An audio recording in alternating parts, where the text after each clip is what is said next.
Hello दोस्तों, exam खबर में आप सभी का फिर से स्वागत है। दोस्तों, उत्तराखंड लोक सेवा आयोग यानी उत्तराखंड स्टेट पीसीएस का फॉर्म आ गया है और इसमें जो एक महत्वपूर्ण बदलाव किया गया है वो है इस बार ऑप्शनल का जो पेपर होता है वह हटा दिया गया है। ऑप्शनल का पेपर नहीं होगा। कुल 224 सीटों के लिए ये नोटिफिकेशन आया है, तो मैं विस्तार से बताता हूँ कि कौन से लोग इसे भर सकते हैं, इसमें क्या अहर्ताएँ चाहिए, क्या एलिजिबिलिटी क्राइटेरिया है, एग्ज़ाम का पैटर्न क्या है, ये सभी बातें मैं इस वीडियो में आपको बताऊंगा अच्छी तरह से। तो अगर आप नए हैं तो चैनल को सब्सक्राइब अवश्य कर ले और बेल आइकन को प्रेस जरूर करें ताकि वीडियो संबंधित सारे नोटिफिकेशन आपको मिलती रहे।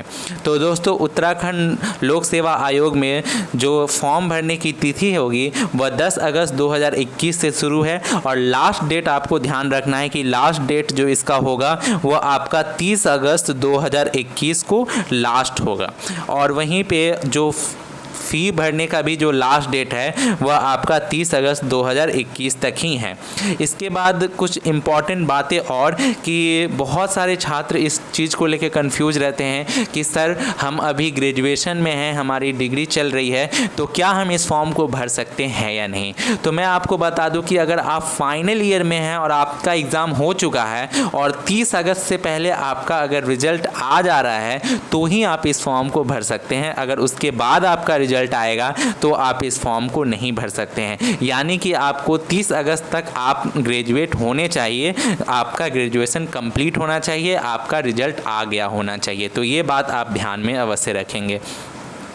उसके बाद जब इम्पोर्टेंट बात यह है कि इसमें जो एसडीएम का पोस्ट होता है वो अभी नहीं इंक्लूड किया गया है। इसमें जो सबसे उच्च पोस्ट अभी है वह आपका पुलिस उपाधीक्षक यानी कि डीएसपी का पोस्ट है, जो कि कुल हैं 10। और उसके बाद जो रेवेन्यू ऑफिसर के भी 18 पोस्ट हैं। इस तरह से काफ़ी अन्य पोस्ट हैं, सब मिला के 224 पोस्ट हैं।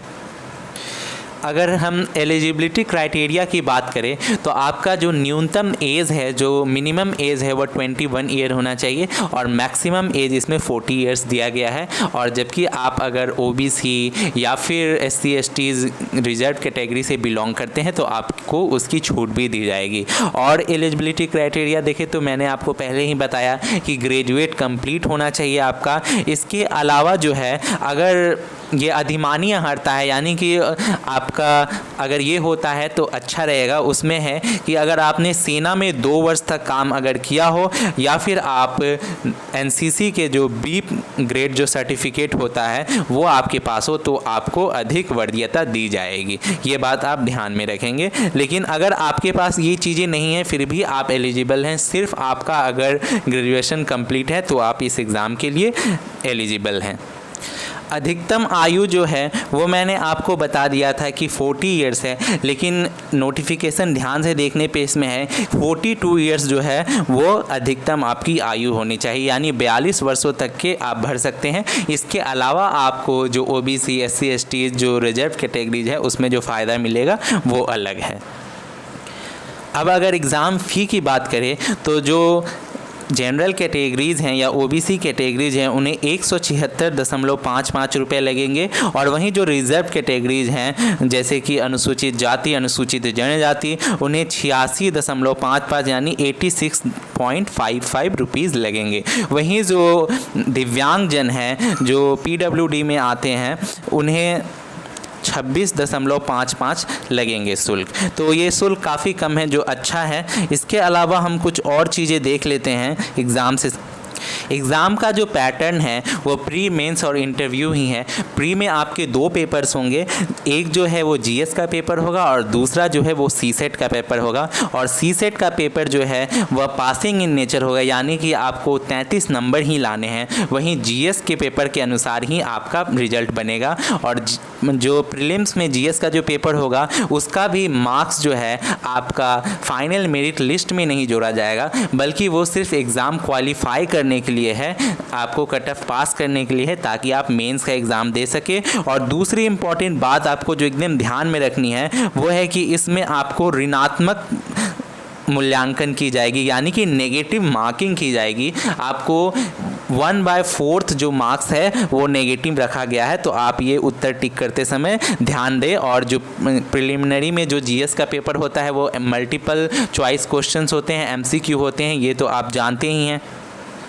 अब अगर एग्ज़ाम सेंटर की बात की जाए तो बहुत सारे उत्तराखंड में सेंटर्स दिए गए हैं प्रीलिम्स एग्ज़ाम के लिए, जैसे अल्मोड़ा है, रानीखेत, चंपावत, पिथौरागढ़ इत्यादि काफ़ी सेंटर्स हैं जिसमें से आप कोई भी चुन सकते हैं। लेकिन एक बात आपको ध्यान रखना है कि जो मेंस का एग्ज़ाम होगा, मुख्य परीक्षा जो होगी वह केवल हल्द्वानी और हरिद्वार में ही होगी, बाकी और कोई सेंटर इसका नहीं होगा।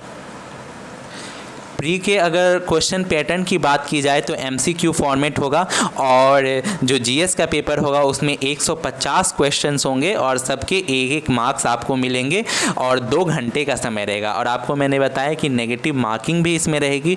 दूसरा जो पेपर होगा वह सीसेट का पेपर होता है जिसे जनरल एप्टीट्यूड टेस्ट भी कहते हैं। इसमें 100 प्रश्न रहेंगे और प्रत्येक प्रश्न पर 1.5 अंक रहेंगे, यानी ये पेपर भी 150 अंकों का रहेगा और 2 घंटे का इसमें समय रहेगा। और इसमें भी आपको नेगेटिव मार्किंग रहेगी, यानी 1/4 मार्क्स आपका नेगेटिव मार्किंग में जाएगा। और जो सीसेट का पेपर है यह पासिंग इन नेचर है, यानी आपको इसे पास केवल करना है, 33% मार्क्स ही लाने हैं। और अगर आप इससे ज़्यादा लाते हैं तो इसका कट ऑफ नहीं आएगा, बल्कि इसे सिर्फ आपको पास करना है।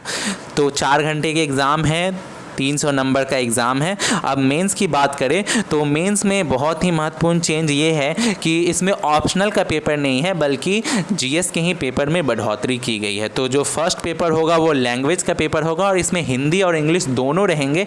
एक बात ये आपको ध्यान में रखनी है, केवल हिंदी या केवल इंग्लिश आप नहीं चूज कर सकते हैं, बल्कि इसमें एक ही पेपर में हिंदी इंग्लिश दोनों से प्रश्न रहेंगे।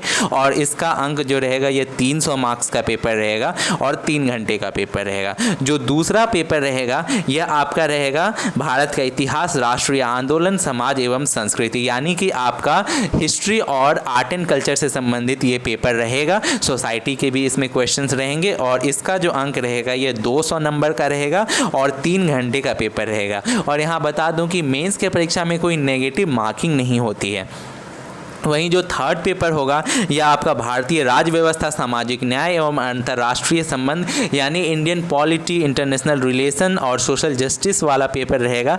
और इसमें आपके 200 नंबर के पेपर रहेंगे, इसमें भी 3 घंटे का समय रहेगा।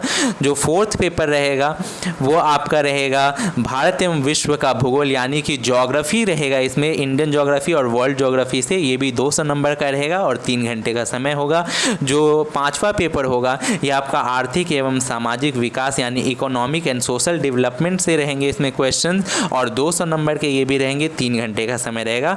जो सिक्स्थ पेपर होगा ये आपका जनरल साइंस एंड टेक्नोलॉजी रहेगा, यानी सामान्य विज्ञान एवं प्रौद्योगिकी से, इसमें भी 200 नंबर के पेपर होंगे और 3 घंटे का समय रहेगा। और सातवां पेपर जो रहेगा ये आपका सामान्य अभिरुचि एवं आचार शास्त्र, यानी कि जनरल एप्टीट्यूड और एथिक्स का पेपर होगा, यानी 200 नंबर का ये भी पेपर और 3 घंटे का समय। यानी कुल पेपर जो है आपके ये 7 रहेंगे और टोटल नंबर जो है आपका ये 1500 नंबर का रहेगा। हर पेपर 200 मार्क्स का है, सिर्फ एक जो लैंग्वेज का पेपर है वो 300 मार्क्स का है और सभी में आपको 3 घंटे का समय मिलेगा।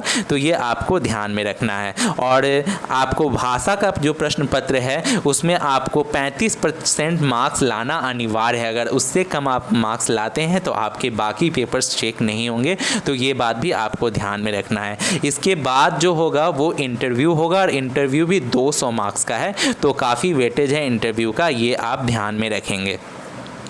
आगे नोटिफिकेशन में आपका एग्ज़ाम के जो सिलेबस हैं वो विस्तार पूर्वक दिए हैं, तो मैं आपको कहूँगा कि आप नोटिफिकेशन डाउनलोड कर ले और सिलेबस को बहुत ही ध्यानपूर्वक से पढ़े। उसे आप प्रिंट आउट लेके अपने कमरे में चिपका दे और उसे बार बार देखें। इसमें उत्तराखंड स्पेशल भी काफ़ी चीज़ें इंक्लूड की गई है। उत्तराखंड के ज्योग्राफी, उत्तराखंड के हिस्ट्री से भी आपको क्वेश्चन आएंगे। सिलेबस आप ध्यानपूर्वक पढ़ें और काफ़ी डिटेल्ड में सिलेबस दिया गया है, ये काफ़ी अच्छी बात है। वहीं जो हिंदी और इंग्लिश का जो भाषा का जो पेपर होगा 150 अंकों का, 300 अंकों का, उसका भी काफ़ी डिटेल में दिया गया है कि क्या क्वेश्चन रहेंगे। जैसे कि 10 अंकों का राजभाषा परिनियमावली रहेगा, वहीं शब्द रचना के 25 अंक के प्रश्न रहेंगे। इस तरह से काफ़ी डिटेल में दिया गया है। ये काफ़ी अच्छी बात है, आप इसे बहुत आपको सहूलियत होगी कि एग्ज़ाम का पैटर्न क्या है। तो ये काफ़ी जो भी एग्ज़ाम से संबंधित बातें थी मैंने आपको बता दी। आपको किसी भी चीज़ को लेके डाउट हो एग्ज़ाम के तो आप